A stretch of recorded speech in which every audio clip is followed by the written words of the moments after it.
우리 다 같이 찬송가 620장으로 우리 특강을 준비하도록 하겠습니다. 찬송가 620장, 여기에 모인 우리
시간에 캄보디아 이근희 선교사님 나오셔서 기도 인도해 주시겠습니다. 함께 기도하시겠습니다. 존귀하신 주님, 오늘도 우리에게 이렇게 아름답고 복된 한날을 허락해 주셨습니다. 그리고 이곳에 하늘나라의 신령한 천국 잔치를 배설해 주시니 감사합니다. 지난 한 해 참으로 힘들었습니다. 또 피곤했습니다. 그런데 우리 주님께서 이 땅에 오셔서 주님 당신께서 행하신 일에 우리가 비교할 수 있겠습니까? 그럼에도 불구하고 저희를 긍휼히 여기시고 또 저희를 사랑하셔서 이렇게 아름다운 시간들을 함께 가지게 하시니 감사합니다. 하나님, 지난 30여간 아니 또 그리고 20년 10년여간 그 이상의 사역을 하면서 주님께서 이 땅에 인카네이션 하신 것을 우리가 보면서 우리도 선교지에서 인카네이션 하겠다고 고백하고 나왔습니다. 선교지에 우리 현지인들을 보면서, 사역자들을 보면서 어떻게 이렇게 변화되지 않는지, 이렇게 시간을 투자하고 많은 것들을 쏟았는데도 불구하고 개혁되어지지 아니하고 혁신이라고는 찾아볼 수 없는, 그래서 때로는 자신 스스로에게도 한탄하고 불평하고, 때로는 동료들과도 불평하고, 때로는 주님께도 불평을 하는 그런 삶을 살아왔습니다. 그런데 정작 돌아보니 변하지 않은 것이 선교지이고 형제 자매들이 아니고 바로 제 자신이었습니다. 낡은 사고 때문에, 콘크리트된 그런 생각 때문에 처음에는 성경적인 가치관과 세계관으로 몸을 불살라 주의 복음을 전하겠다고 생각했지만 돌아보니 세상에 때묻은 가치관, 세계관으로 인해서 하나님, 우리가 너무나도 변하지 않은 그러한 존재로 남아있음을 발견했습니다. 하나님 아버지, 우리 이러한 부족하고 연약함을 이미 용서하신 주님, 우리 이러한 딱딱하고 굳은 우리의 낡은 사고와 세계관이, 가치관이 이제는 컬티베이팅이 되게 하여 주옵소서. 새롭게 기경되어져서 이제 사랑하는 주의 종들을 통해서 주시는 말씀을 통해서 아름다운 열매로 나타나게 하시고, 이제 우리 남은 생애가 우리 하나님 기뻐하시는 그러한 생애로 주님 앞에 드려지게 하여 주옵소서. 잘했다, 착하고 충성된 종아. 이 우리 주님의 격려의 말씀이 저희 모두에게 이 시간에도 선교 현지에서 피땀 흘려 수고하며 쓰는 주의 종들과 그의 자녀들 가운데 충만케 하여 주옵소서. 하나님, 오늘 귀한 우리 또 임 목사님 세우셨습니다. 하나님 아버지, 당신의 종에게 성령의 충만함과 기름 부으심으로 함께 하셔서 나누어 지난 그 한 말씀 한 말씀이 우리 심령에 깊이 꽂히게 하시고, 그 말씀이 들려올 뿐만 아니라 저희의 삶 가운데 구체적으로 적용되어져서 하나님 앞에 영광되게 하시고, 우리가 먼저 변화되어질 때에, 우리가 먼저 개혁되어질 때에, 나 자신이 먼저 혁신적인 삶을 살아갈 때에 바로 저희가 섬기는 교회가, 저희가 섬기는 우리 커뮤니티와 소사이어티가 함께 변화되어진다는 사실을 우리가 다시 한번 기억하며 그렇게 주님 앞에 우리의 남은 삶을 드리게 하옵소서. 이 시간을 주님 앞에 온전히 올려드렸고 또 주의 종을 주님의 손에 올려드리며 예수님 이름으로 기도하옵나이다. 아멘. 네, 교재 65페이지입니다. 특강 6번째 시간, 선교사 자신의 개혁을 통한 한국 선교사의 활성화라는 제목을 가지고 이제 두 번째 우리 임종표 선교사님 나오셔서 이렇게 말씀 주시겠습니다.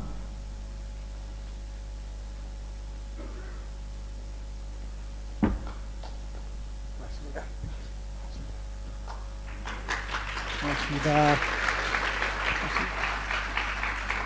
고맙습니다. 어떻게 잘들 쉬셨습니까? 제가 보기에는 이제 피곤이 이 정점에 닿는 그런 시간이 왔는데, 감동적인 거는 여러분들이 그 배우려는 그런 그 태도, 그게 굉장히 감동적인 것 같습니다.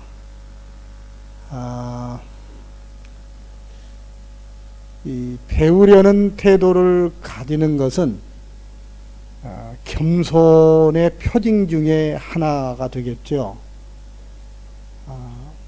겸손한 사람이 선교에 승리할 겁니다. 저는 선교에는 기술이 그렇게 많이 필요하지 않은데, 필요한 게 있다고 하면 겸손, 그런 게 아닌가 생각합니다. 여러분 모두 다 겸손한 자리에 지난 이틀 동안 와 계신 것을 축하합니다. 옆에 분에게 축하합니다. 겸손의 자리에 오신 것을.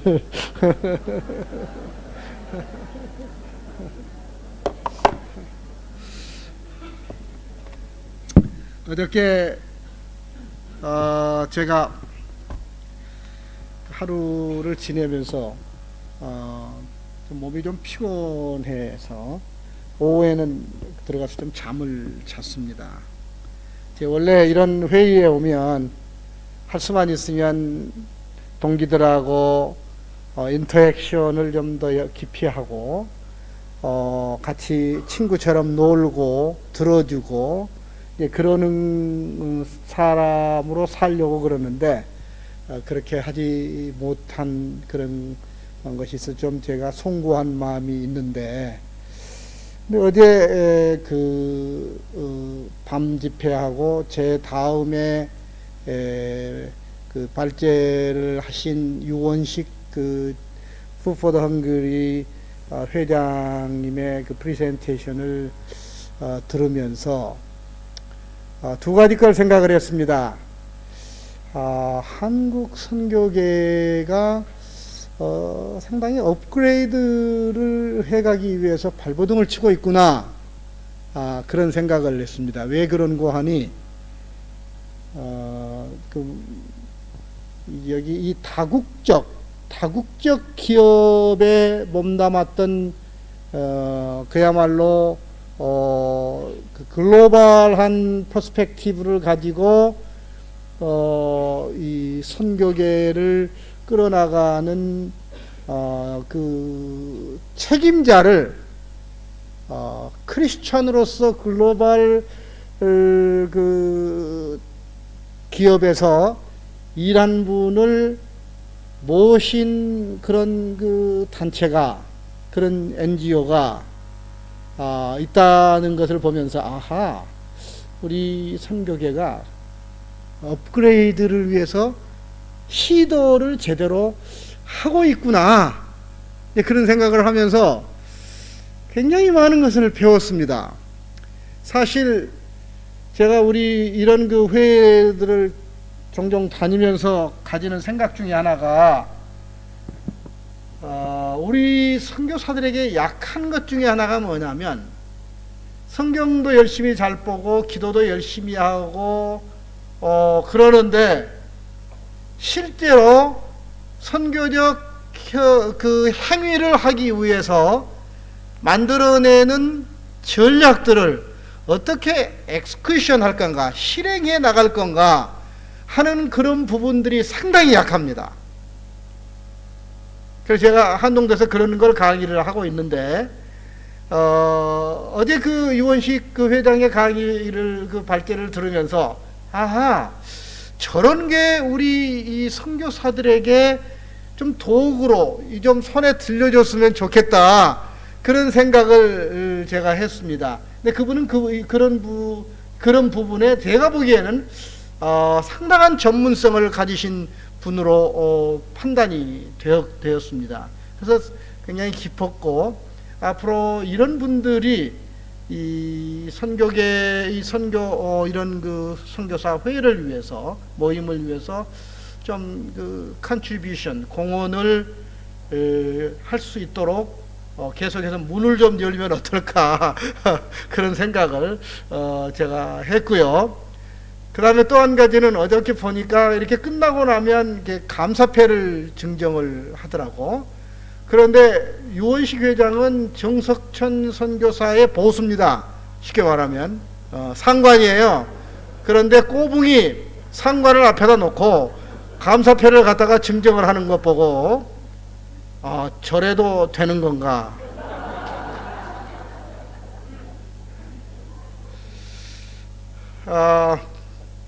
너무 좋습니다. 여러분, 오늘 제가 아주 실제적인 얘기를 조금 하려고 합니다. 한국 선교의 실제적 그 문제들을 조금 더 짚어보고, 대관절 그 대안이 있다고 하면 어떤 것들이 대안이 될까? 그 대안들을 찾아보는 그런 시간을 좀 가져보려고 합니다. 그러기 전에 어제 제가 나누었던 얘기 중에 몇 가지를 좀 그 리플렉션을 좀 했으면 좋겠다 그런 생각이 들어서, 여러분이 가지고 계신 그 핸드아웃 노트를 보시면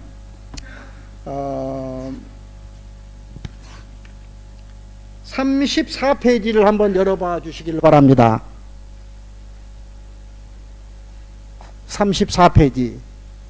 그럼 그림이 하나 나오는데, 그 중심부에 있는 그림이 세계관을 이해를 해야 한다. 세계관의 이해 없이는 19세기, 20세기 선교사들이 한 형태를 반복할 수밖에 없을 것이다. 세계관에 대한 이 부분을 깊이 다루지는 못합니다. 여기 이제 따로 이 부분만 전문적으로 공부를 하셔야 합니다. 그러는데 세계관을 세 차원에서 이해를 해야 되는데, 하나는 성경적 세계관을 이해를 해야 되고, 현지인 리셉터라고 그렇게 말을 하죠. 수용자들의 입장을 우리가 또 그들의 세계관, 재관절 저들은 어디서 왔고 왜 저렇게 할까, 이게 문화를 표현해주고 있는 그 또 한 층에 자리 잡고 있는 세계관을 이해를 하지 않으면 우리가 현지인들을 깊이 이해하기가 쉽지 않다. 그래서 우리들의 메시지가 그들의 내면을 통과해서 세계관을 담고 있는 그 영역까지 침범하기가 쉽지 않다. 그래서 우리 선교가 폭발이 안 일어난다. 활성화가 일어나지 않는다. 결론적으로는 그런 얘기거든요. 이제 그러기 위해서는 내 문화를 자문화 이해 없이는 타문화 이해가 될 수 없다. 그것이 이제 그 선교사 개인의 문화 이해.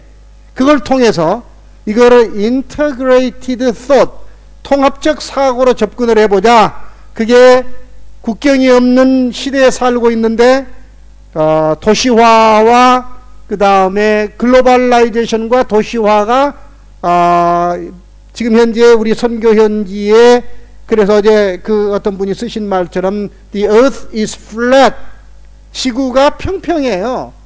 둥글지 않다는 거죠. 어떤 문화 인류학자는 또 이런 얘기를 해요. 문화가 없다. 문화가 없는 시대에 우리가 와 있다. 그렇게까지 극단적으로 얘기하는 분도 계셔요. 그건 제가 동의를 할 수가 없지만, 그 정도로 우리가 살고 있는 이 세계화의 현장이 그렇다는 거죠. 그러다 보니까 경제적 활성화가 서구에서 비서구 쪽으로 지금 점점 이동해 가고 있는 경제의 불균형이 현장에 일어나고 있다. 그것이 깨지고 있다. 그런데 우리가 몸담고 있는 현장의 교회들은 어떤가? 그 교회들이 우리가 생각하는 것 이상으로 지금 그 세력화돼 가고 있다. 그래서 이것을 어떤 입장에서 우리가 보아야 되냐면 가운데 있는 세계관의 이해를 통해서 현장을 보자는 거죠.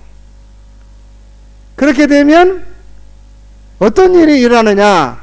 우리가 사용할 수 있는 개혁적인 아니면 변혁적인 아니면 혁신적인 선교의 현실들을 우리가 다루게 될 것이다. 그것을 40페이지로 넘어가 주셔요. 40페이지. 렌즈로 좀 돌려주시면 좋겠어요. 렌즈, 4개 렌즈가. 그 4개 렌즈의 첫째는 노란색 렌즈가 있는데 그거는 그러니까 전통을 도전하라. 전통, 예를 들어서 삼성의 이건희 회장이 얘기를 했던 말이 기억이 나는데 마누라하고 자식만 빼고 모두 뭐하라? 마누라하고 자식만 빼고 모두 바꿔라. 바꿔라는 말이 너무 약해요. 저는 그냥 혁신을 해버려라. 없앨 건 과감하게 없애버려라. 저는 어떤 형태를 점검할 때 첫째는 리뷰를 합니다. 리뷰는 뭐냐면 반성하는 거예요. 돌아보는 거예요. 어디서 잘못하고 어떻게 잘하고 그러면 그 다음 단계로 어디로 가냐면 리폼을 합니다. 리폼. 그거는 우리가 컴퓨터에서 컴퓨터를 다시 포매팅 한다는 말을 쓰잖아요. 그럴 때 쓰는 말이 리포메이션이라는 말을 쓰죠. 비슷한 얘기들이죠. 그러니까 리뷰가 안 되면 리폼이 안 돼요. 리포맷을 하면 리포했다 하면은 그거를 돌리기 위해서 형태를 바꿔버려야 돼요. 그래서 다시 돌려봐야 된다는 거죠. 그러니까 제가 생각하기에는 이 짧은 시간에 여러분들이 아이디어 이런 그 힌트들을 얻으셔야 될 것 중에 하나가 지금 내가 갈등하고 고민하고 발버둥 치고 있는 내 선교의 현실을 리뷰해 주셔야 돼요. 직시해 주셔야 된다는 거죠.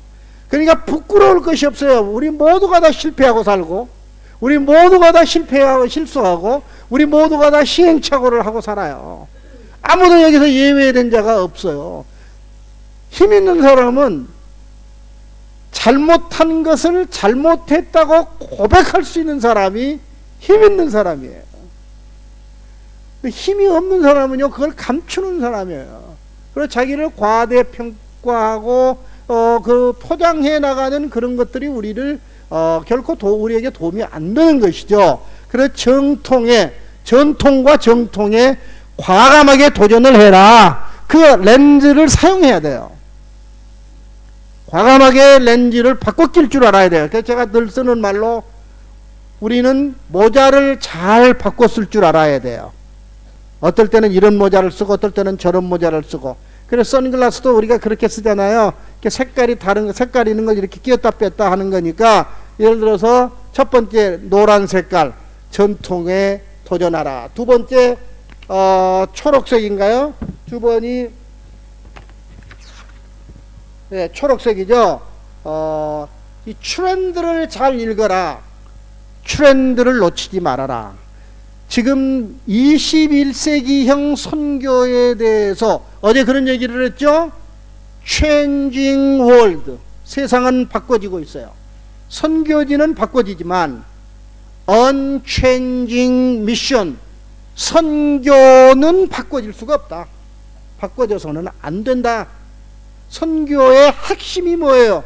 그리스도를 전파하고 전파한 그리스도가 또 다른 사람들에게 또 전파되어지게 하고 그러는 것이죠. 어렵게 생각할 건 없는데 그러기 위해서는 시대마다 하나님이 보내시는 파도가 있더라고. 지금 21세기형 교회 개척은 19세기형 교회 개척이 아닙니다. 근데 우리는 19세기형 20세기형 교회 개척의 익숙해 있다는 것입니다. 그래서 우리 선교가 활성화가 안 되는 겁니다. 단정적으로 안 된다고 제가 말씀을 드리는 겁니다.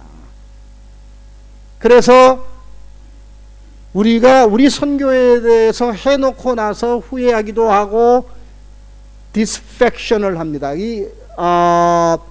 불만족하는 겁니다. 자기가 알아요. 내가 하고 있는 선교가 어떤 것인가 하는 것을 알아요. 지금 잘하고 있는가 잘못하고 있는가를 알아요. 그게 뭐냐면 우리가 시대를 잘 읽지를 못한 결과도 기인하고 있다는 것이죠. 그 다음에 세 번째 렌즈가 파란 색깔이죠. 파란 색깔은 우리 주위에 우리가 모르는 잠재되어 있는 자원들이 무척 많아요. 이거 무척 많은 자원들을 활용할 수 있어야 돼요. 그래 그런 사람들이 이노베이터가 되는 거예요. 선교사들이 이노베이터적인 기질이 나타나야 되는 것이죠. 자원을 언제까지 외부 의존을 할 것이냐. 제가 그런 얘기를 자꾸 하는데 필요해요. 외부와 관계를 하는 거. 왜냐하면 우리를 지원해주는 교회와 관계를 하지 않으면 교회의 젖줄을 놓치는 거죠. 우리는 교회의 젖줄을 물고 있는 사람들이죠. 우리 모두가 다 그래요. 교회의 젖줄을 놓는 순간에 교회와 관계가 끊어지는 거죠. 그러니까 우리는 끝까지 교회의 젖줄을 물어야 되지만은 그렇다고 마냥 교회 젖줄이 나오는 다른 여타의 포린 에이드를 현장으로 부어야만 되는 것인가? 이 질문을 해보자는 것이죠. 만약에 이 자체 내에서 생산이 가능한 그런 우리의 자원 개발이 있다고 한다면 우리는 그런 데에도 눈을 떠야 되지 않겠느냐 하는 그 얘기를 드리는 것이지, 무질러버리고 본국과 무질러버리고 우리 스스로 우리 세계를 만들자, 절대로 그런 얘기는 아닙니다. 이렇게 이제 말씀을 드리는 것은 지금 트렌드가 그렇게 되어 가고 있어요. 그러나 또 말씀을 드리는 것 중에 하나가 changing, 뭐라고 그랬어요? changing world. 따라 합시다. changing world. 세상은 바꿔지는 거예요. 그 다음에 또 따라해 주세요. unchanging mission. Don't forget what I'm saying. 제가 말씀드린 거 잊지 마세요. 간단한 얘기인데 그렇게 하면 렌즈를 바꿔 끼는데 도움이 많이 되더라고. 저 같은 경우에는 그래요. 그래서 저는 어디를 가더라도 변화해야 할 요소들을 자꾸 봐요. 근데 그거는 그가 변화되는 것보다도 저것이 나에게 어떤 영향을 줘서 나를 어떻게 변화시킬 수 있을 것인가. 그래서 제 선교에 어떻게 적용을 할 것인가. 굉장히 그런데 관심을 많이 해요. 그래서 저희 내에는 학교를 하는데 완전히 이 티칭 모드가 완전히 아주 초현대적으로 바꿔나가는 거예요. 아무튼 뭐 그 얘기를 다 해드릴 수는 없고, 그런 걸 적용을 하다 보니까 조금 이렇게 바꿔져 가는 것 같아요. 그 다음에 마지막에 렌즈가 빨간색인데 펠트니들을 잘 살펴라. 그러니까 내 것을 그들에게 주는 게 아니고 그들의 것을 내가 가져와서 저 사람들이 지금 가장 절실하게 필요하고 있는 게 뭔가, 그 부분에 대해서 우리가 보다 더 pay attention을 했으면 좋겠어. 주의를 기울여야 되겠다. 그러니까 선교사가 민감해야 될 거는 현지인의 마음을 얼마나 깊이 읽을 수 있느냐. 나는 그 민감성이 거기에 필요하다고 저는 생각을 합니다. 아멘이십니까? 근데 우리가 많이 쓰는 얘기가 있어요. 제가 저하고 잘 아는 몇 분의 선교사들 가운데서 들어보는 얘기 중에 하나가, 목사님, 저는 뭐 이것도 해주고 저것도 해주고 이것도 갖다 주고 저것도 갖다 줬는데 저놈들이 우리를 이해를 못합니다. 현지인이 이해를 요구하는 게 아니고 내가 현지인의 펠트 니드를 이해하는 자리로 가야 돼요. 그래야 변화가 일어나요. 현지인은 끝까지 현지인이에요. 현지인은 나중에 다 털고 나올 때도 현지인이에요. 현지인은 거기에 남아서 끝까지 살아야 할 사람이고 우리는 언젠가 가방을 들고 나와야 할 사람일지도 있어요. 그런데 그들이 나를 맞춰주기를 원하는 게 아니고 내가 그들 속으로 들어가는 거죠. 이게 우리가 배운 거예요. 예수님이 이따 이거 제 결론으로 얘기할지 모르겠는데요. 예수님이 하늘에서 아침에 머세데스 벤츠 자동차를 타고 8시에 출근하시고 5시에 퇴근하시는 그런 삶을 사신 일이 없어요. 그렇습니까? 그는 하나님이시지만 하나님과 동등됨을 거부하셨어요. 그러십니까? 스스로 자기의 자력으로 의지로 거부하셨어요. 그래서 어떻게 됐어요? 따라해봐요. 우리와 같이 되셨다. 그 말은 무슨 말이죠? 우리 속에 오셔서 우리와 함께 계셨어요. 그분은 아셨어요. 이놈들은 끝까지 이놈들이다.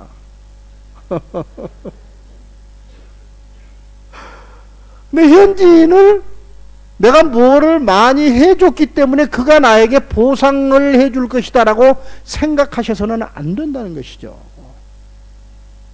근데 우리는 끝까지 그들 속에 죽어 우리는 사라져가는 그런 존재들이라는 것이죠. 그래서 여러분이 저에게 왜 사느냐고 물어보면 저는 사는 목적이 분명합니다. 제가 10년 전까지만 해도 제가 사는 그 미션 스테이트먼트, 그러니까 제 이 퍼포스 스테이트먼트라고 그러죠. 목적 진술. 퍼포스 스테이트먼트가 뭐였냐면 사람의 생명을 살리자. 그러니까 사람 생명 살리는 데다가 돈도 쓰고 시간도 내고 에너지도 바치고 제 그 지식도 바치고 그렇게 했어요. 그러다가 나이가 들어가니까 제 그 스테이트먼트가 바꿔져 가는 거예요. 그게 뭐냐면 사람의 생명을 살리는 그 사람들을 살리자. 조금 다르죠? 뭐가 달라요? 우리 시카고에서 오신 분 뭐가 다르는 것 같아요? 첫 번째는 사람의 생명을 살리는 일이었는데 두 번째 미션 스테이트먼트가 바꿔지는 게 뭐냐면 그 일을 하는 사람들을 살리자. 지도자예요. 지도자에게 제가 삶을 바치는 거예요, 이제는. 그게 제가 앞으로 15년이 될지 20년이 될지 아니면 5년이 될지 내일이 될지 모르지만 거기에다가 제 삶을 바치는 거예요, 지금. 그래 미쳐서 돌아다니는 거예요, 이렇게. 왜냐하면 여기에다가 주님이 주신 제 모든 차원을 바쳐서 저들을 살리면 저들이 또 다른 사람들을 살릴 게 아니겠느냐. 아멘. 그 일을 하는 거예요. 그런데 답답한 게 뭐냐면 지금 아까 서두에도 말씀을 올렸습니다만은 우리 한국 선교사님들이 이런 포럼이니 전략회의 이런 게 무수하게 다니셔요. 그런데 건져가지고 가방에 가지고 가셔서 써먹을 것들이 별로 없는 것 같아요. 제가 보기에는. 근데 저는 오래전에 제 인생의 변화가 온 것 중에 하나가 뭐냐면 어떤 서구 선교단체에서 하는 이런 그 지도자 포럼에 참석한 일이 있는데 갔더니요 앉혀놓고 일주일 동안을 가르치는 게 뭐냐면 어떻게 사느냐, 왜 사느냐 그걸 쓰라는 거예요. 근데 진짜 막연해요. 오래된 얘기인데 그 다음에 그것이 써지니까 그 다음에 그거를 서포트하기 위해서 네가 목표를 세운다면 어떤 목표를 세울 수 있겠느냐? 목표를 써보라는 거예요. 그 목표를 써보니까 그 다음에 뭐라고 말을 하냐면 그 목표를 이루기 위해서 필요한 자원들이 뭔가 한번 찾아봐라는 거예요. 시간이 얼마나 필요하고 사람이 얼마나 필요하고 재정이 얼마나 필요하고 그걸 하기 위해서 네 개발을 하기 위해서 네가 뭐가 필요하고 이런 것들을 써보라는 거예요. 그걸 쓰니까 한 장의 프로젝트가 되는 거예요. 내 인생 프로젝트가 되는 거예요. 근데 그거 하기가 몇 년이 걸리는 거예요. 그거 하나 만드는 게. 왜 그러죠? 이게 힘들어요. 그게 어려워요. 이제 우리가 그 단계에 와 있어요. 이제 우리 한국 선교사들이 들을 건 엄청나게 많이 들어서 이 정보가 홍수예요, 지금. 근데 이게 너무 많아가지고 문제이지 적어서 문제는 아닙니다. 그 다음에 정크들, 쓰레기들도 들어와 있어요, 지금 우리 속에. 근데 쓰레기하고 양질의 것들하고 구분이 안 되는 그런 경우도 있어요. 근데 이제는 우리가 양질의 것을, 내 것을 만든 것을 임플레멘테이션, 실행하기 위해서는 어떻게 해야 할 것인가, 그 단계가 우리에게 필요해요. 사실 제가 두 번이나 발제를 요청받으면서 갈등했던 것 중에 하나가 우리 선교사님 동지들에게 진짜 주고 싶은 게 뭔가 갈등을 무지하게 많이 했어요. 첫 번째 원고는 제가 그냥 주섬주섬 써서 제 그 창작이에요. 거의 뭐 어디 베끼지는 않았어요. 같은 얘기는 쓰지만은 나머지 베껴서 그렇게 쓰는 건 아니에요. 두 번째 거는 어제 제가 말씀드렸던 KMQ에 제가 지난 가을호에다가 실은 것을 조금 모디파이를 해서 여러분하고 좀 나누려고 그러는 거예요. 자, 그러면 오늘은 이렇게 하겠어요. 제가 시간이 15분에 시작을 했거든요. 한 5분 정도 더 쓸지 몰라요. 근데 그 이유가 뭐냐면 혹시 제 얘기를 들으면서 의문이 생기고 코멘트를 해야 할 부분이 있으시면 어느 분 한 분이 카톡을 열어놓아 주시고 거기다가 질문을 해 주세요. 가능하죠? 예. 오세관 목사님 가능하시죠? 오세관 목사님 앞으로 코멘트를 한다든지 질문을 해 주시면 그거를 음선을 하셔가지고 길게 말고 한 두세 가지 정도를 저한테 전달을 해 주세요. 그러면 제가 그거를 제가 하는 얘기를 포스를 하고 여러분하고 인터액션을 하고 싶어요. 저는 크게 문제가 안 되는 건 300명과도 인터액션 하는 건 크게 문제가 안 돼요. 왜냐하면 저는 여러분의 얘기를 듣고 싶은 게 더 많아요. 제 얘기보다는. 그 다음에 두 번째로는 한 3분 정도 3자 학습이라는 걸 하겠어요. 3자 학습. 따라합시다. 3자 학습. 따라해, 이제 배운 대로 한번 해보세요. 돌아가셔서. 제가 오늘 제 걸 좀 보여드리는 건데 뭐냐면 어디 가서 강의를 들으시면 강의를 듣다가 보면 여러분의 내리를 치는 게 있어요. 그걸 하이라이트라고 그렇게 할 수 있어요. 그 하이라이트를 내 것으로 만들기 위한 방법 중에 하나가 남에게 가르쳐 주는 거예요. 무슨 말인지 이해가 되십니까? 남에게 가르쳐 주다 보면 내가 가르치는 동안에 내가 내 거가 되는 거예요. 그게 거기에 로칭이 되는 거예요. 이 입력이 되는 거예요. 더 깊이 입력이 되는 거예요. 어제 얘기를 좀 들으시면서 제 얘기를 들으시면서 여러분 오늘 제가 좀 리뷰를 해드렸는데 이거는 조금 내게 와서 좀 관심이 있었다. 그걸 여러분이 이해한 내용으로 1분 동안 옆에 분에게 나눠주시는 거예요. 그 1분 끝나고 나면 그 다음 분이 1분을 자기가 가졌던 하이라이트를 또 나눠주시는 거예요. 그러면 한 사람이 나눈 게 두 가지가 되는 거예요. 한 사람은 다른 사람에 배우고 또 다른 사람한테 배우니까 이게 3자 학습이 되는 거죠. 시간을 제가 3분을 드렸고 왜냐하면 루스 타임이 있을 수 있으니까. 왜냐하면 여기 앉아서 하루나 남의 얘기만 듣는다는 게 이게 고역 중에 고역이에요. 그리고 맨날 말 잘하기 좋아하는, 우리가 맨날 가르치기를 좋아하는 사람들이, 대면하기만 하면 화를 내는 사람들이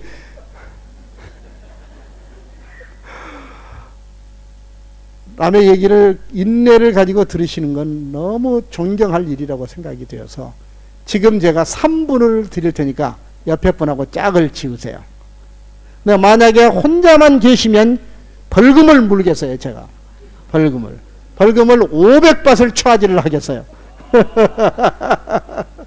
좋은 학생들이, 자, 다 서로들 통성명도 좀 하시고요. 부부도 좋아요. 부부도 좋은데 지금 나눠주시는 건데, 나는 어제 이런 부분에 대해서 조금 와서 좀 닿았다. 근데 그것에 대해서 여러분이 크리틱을 해도 좋아요. 평을 해도 좋고, 여러분이 도움을 받은 것도 좋아요. 내가 이걸 배웠다. 이걸 내가 써야 되겠다. 그렇게 결단하는 거죠. 그게 교육의 방법 중에 하나입니다. 오케이? 고해 3분 드리겠습니다.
이따가 저 하나 찍어주셔야 됩니다. 어제 것도 하나 드시고. 오케이. 땡큐. 예, 시간 많이 남았습니다.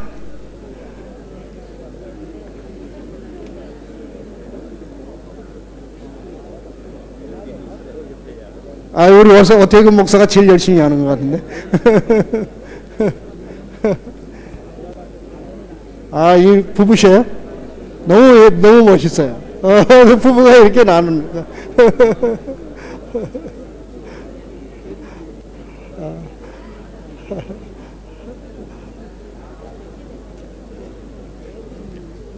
부부셔요? 너무 멋있어요.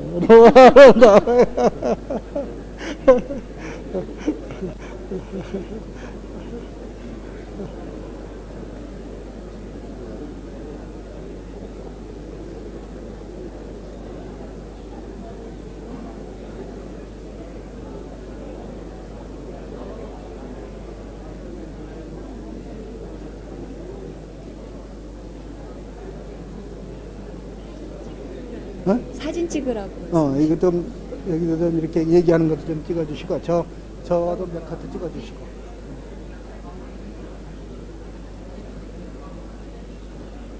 시간 충분히 있습니다. 한 2분 더 드리겠습니다. 편하게 얘기하세요.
자, 1분 남았습니다. 슬슬 랩업 해주시기 바랍니다.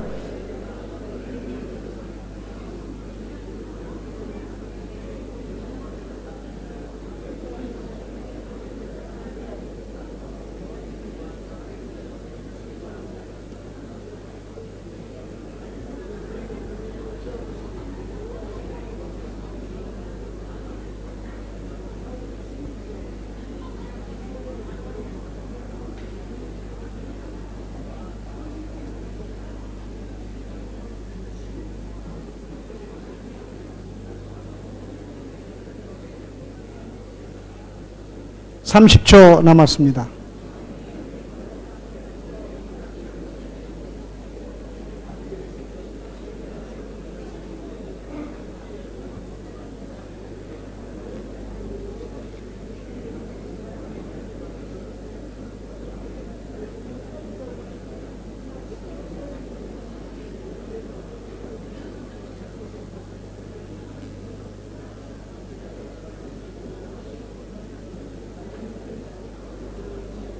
아쉽지만 여기서 스탑해 주시길 바랍니다.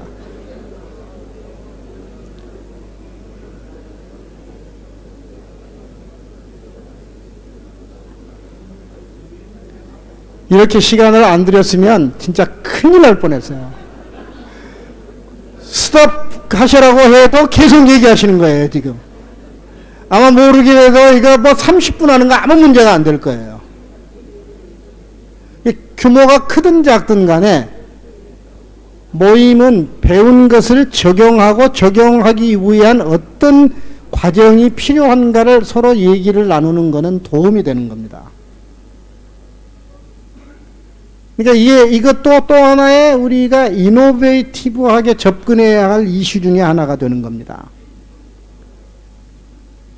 아마 제가 시간이 더 많으면 충분하게 여러분의 얘기를 인터랙션을 더 하고 싶은데 그렇게 못하는 걸 안타깝게 생각을 합니다.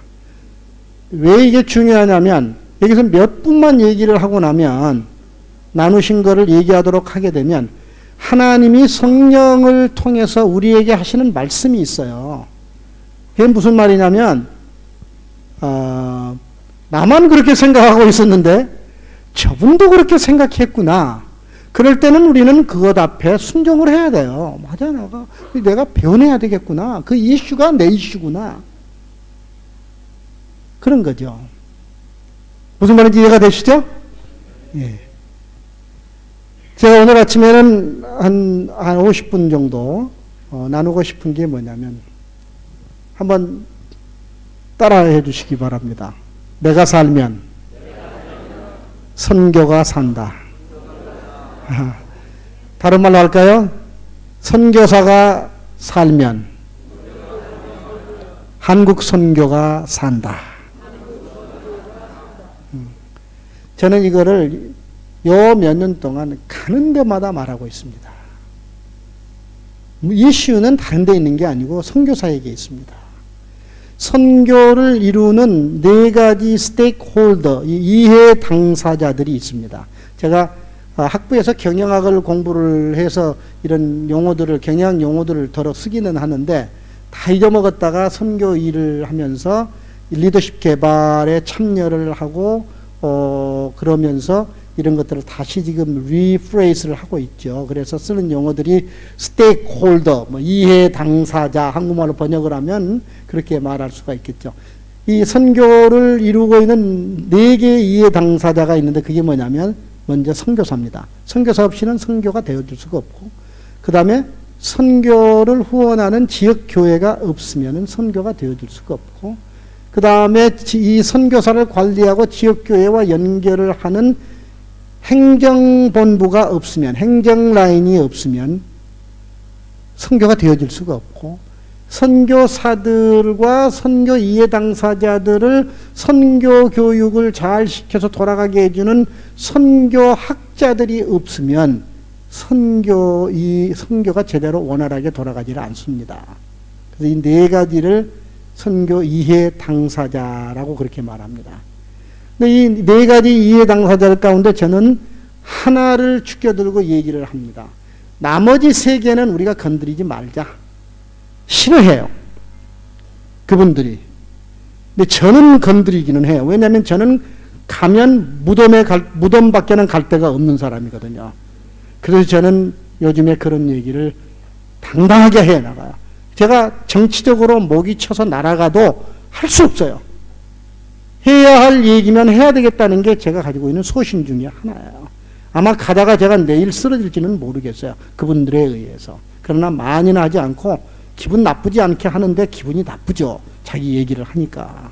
근데 이제 우리 얘기는 우리끼리 하면 여러분들이 저 사람 나하고 나의 원오브댐이야. 나도 저 사람 중에 한 사람이야. 제가 말하는 그들 중에 한 사람이야. 저 사람 우리하고 다른 점이 없어.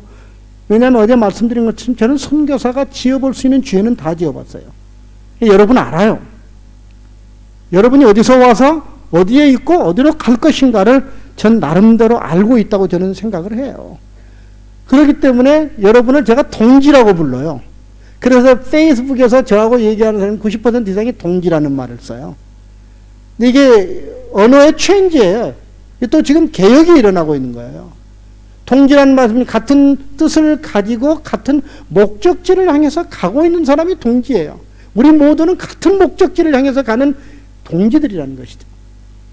그래서 오늘은 주로 선교사들에 대한 얘기를 하는데 선교사가 살면 선교는 살아날 수밖에 없습니다. 아멘 하시려면 자신 있게 하시죠.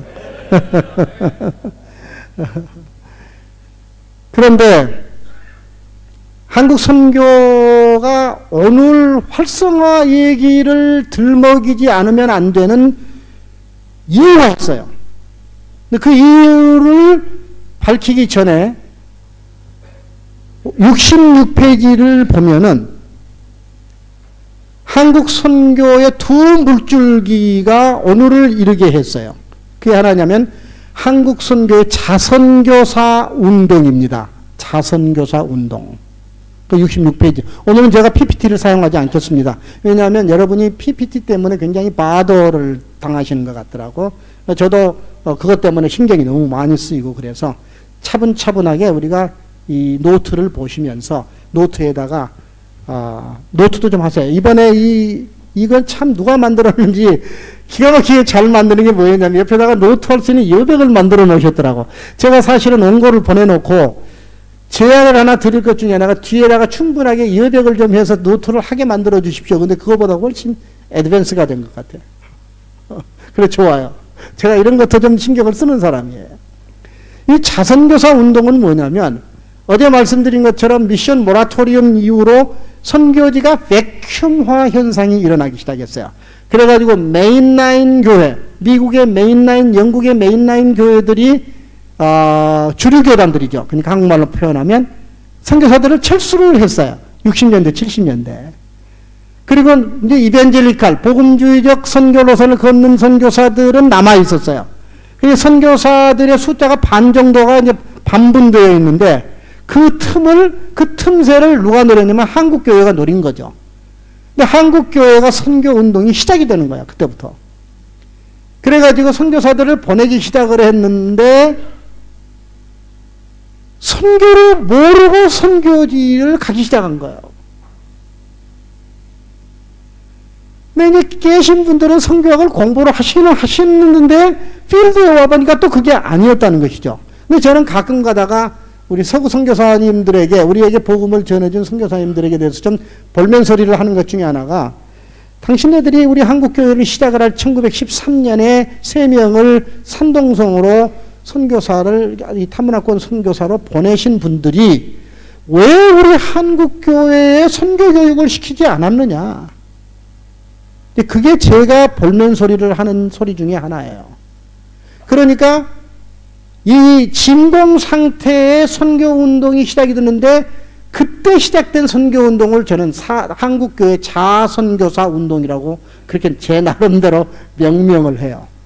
그분들의 공로를 저는 무지하게 중요하게 생각을 해요. 그 어르신이 지금 여기 앞에도 계시고 우리 정승혜 목사님 계시는지 모르겠어요. 정승혜 목사님도 계시고 김정욱 목사님도 계시고 이런 분들이 오셔서 pave the way를 하신 거죠.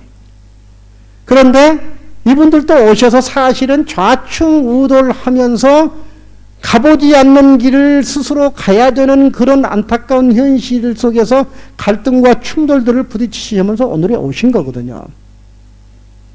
그런데 이제 여기에서 어제 말씀을 드린 것처럼 M3를 하시는 분들도 계시지만 오셔서 M1에 쉽게 말하면 디아스포라 선교의 디아스포라 선교를 시작하셔서 그 디아스포라를 통해서 교두보를 만들어서 선교를 하셔야 되겠다고 하는 그런 야심찬 꿈을 가지고 선교에 발을 들여놓은 거예요. 그게 자선교사 운동이라고 그래요, 저는. 이분들이 아니었으면 한국교회 선교가 어떻게 되었을까? 저는 질문을 하는 겁니다. 이분들이 장점도 있지만 과오도 있어요. 왜냐하면 이분들이 오셔서 과오를 범한 것 중에 하나는 뭐냐면 디아스포라를 중심으로 하다 보니까 한국화된 디아스포라가 되는 거죠.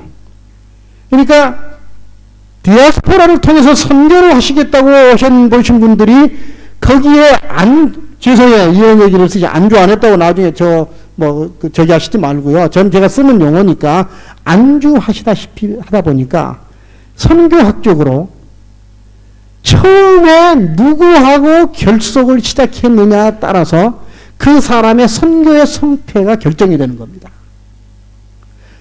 한국 사람하고 손을 잡고 시작을 했으면 한국화되는 그런 컨텍스트가 되는 겁니다. 그렇게 해서 시간이 30년이 흐르고 40년이 흘러가고 있습니다. 이분들이 교두보를 만들어서 기가 막힌 선교적 자원들을 보유하고 있는 것이 현실입니다. 아까 우리 라오스라고 하셨던가? 김기주 목사님 오신 분이 말씀하시기를 지난주엔가 한디포 한인 디아스포라 포럼이 이 비엔티안에서 있었노라고 본인 교회에서 호스트를 했노라고.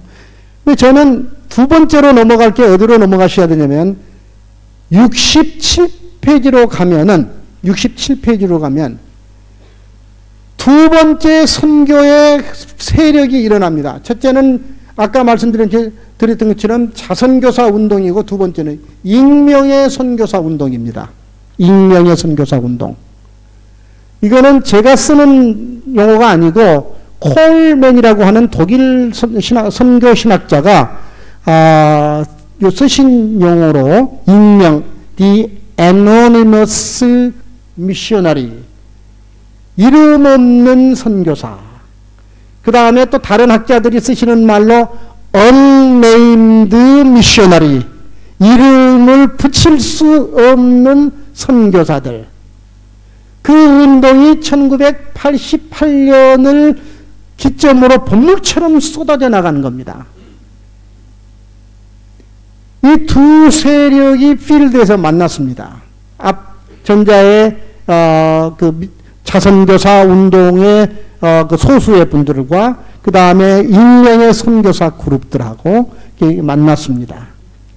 만나서 조를 하는데 조하는 과정이 우리가 해보지 않는 그 과정이었기 때문에 필드가 그렇게 썩 매끄럽지 못했습니다. 그래서 우리가 잘하는 데도 있지만 불화하는 데도 상당히 많습니다. 이거는 현실이니까 우리가 받아들여야 합니다. 그리고 이거를 어떻게 돌파해낼 것인가, 이게 우리의 남은 숙제가 될 것입니다. 근데 우리가 지나치기만큼 비미션, non-미션 부분에 자원을 낭비하고 있습니다. 지나치기만큼. 근데 이 숙제를 풀어가는 게 앞으로 우리가 필드가 감당해야 될 몫입니다. 이게 참 고민입니다. 이 두 세력이 이제 만나서, 그러니까 예를 들어서 전세대, 후세대. 제가 제일 싫어하는 게 무슨 전세대는 가야 되고 후세대가 나와야 된다. 여러분 그런 얘기 안 하시는 줄 알지만 요즘에 그런 얘기들을 하시는 분들이 계신다고 그러더라고. 성경에는 아무리 살펴봐도 전 세대는 없고 후세대도 없습니다. 우리는 모든